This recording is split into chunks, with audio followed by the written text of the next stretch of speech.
Hello everyone, welcome to another video. I'm going to show you how to do the top stitch for side one.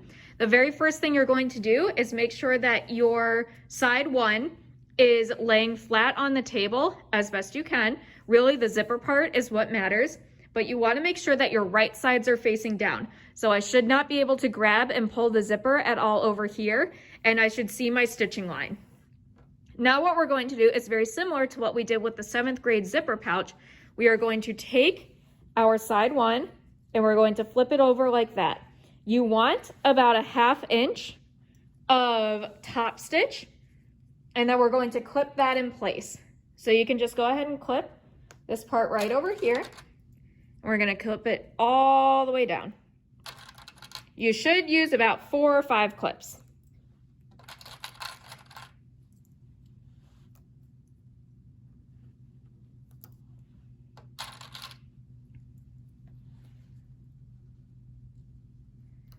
Now what this top stitch is going to do is it's going to hide all of the really ugly thread marks on the inside. So all you'll see is this lip, and it's nice and decorative, so you don't need to worry about what the inside looks like.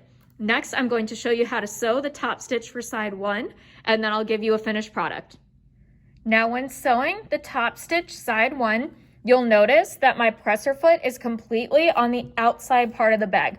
We are not sewing over here, otherwise you won't be able to open the body pillow and you won't be able to put the actual pillow inside of it. So make sure we are on the right side or the machine side of the zipper. You'll also notice that I've lined up my presser foot as much as I can with the teeth of the zipper. If it's not perfect, that's totally fine. But all we're going to do is sew a straight line. So we're sewing forward, just like always. Then we're back stitching to make the seam nice and strong. And then we sew forward. And we're going to sew on this side of the zipper all the way down. And we're going to take our pins out as we come to them.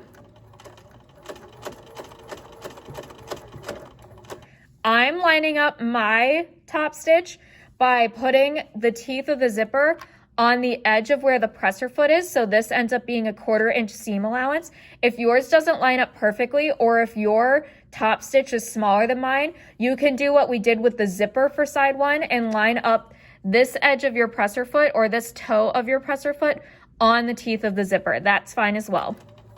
But like I said, we're going to keep sewing. We go nice and slow all the way down.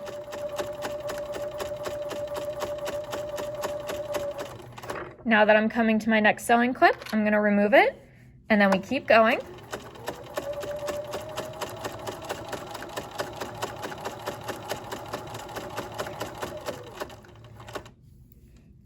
Move your fabric if you need to. You'll also notice that I'm using black thread. This is so you can easily see where I'm sewing as I'm doing it, because if I were to use white thread, it'd be really hard for you all to see on camera.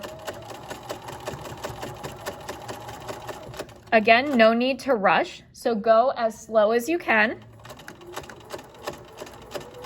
but also be efficient with it.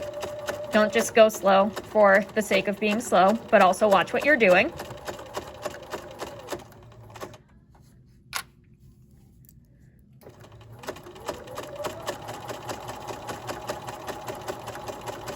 Sewing all the way to that edge, remove that last sewing clip.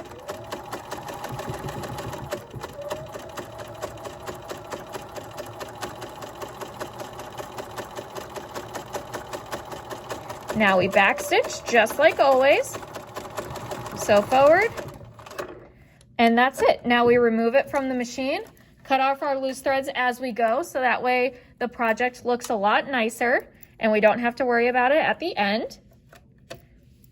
And I'll show you what the top stitch looks like at a different angle. Okay, so this is what your finished product should look like. You should see some stitching right here. This black line right here is where my stitching is. And you'll notice that when you fold up and over your zipper, you can't see any of that ugly seam that we just did on side one when we originally attached the zipper. You can also test it to make sure that your zipper functions, and this side should be loose. If this side is attached to something, you've done it wrong and you need to grab a seam ripper. So this is your top stitch side 1. Tune in for the next video where I show you how to do side 2. And thank you very much for watching.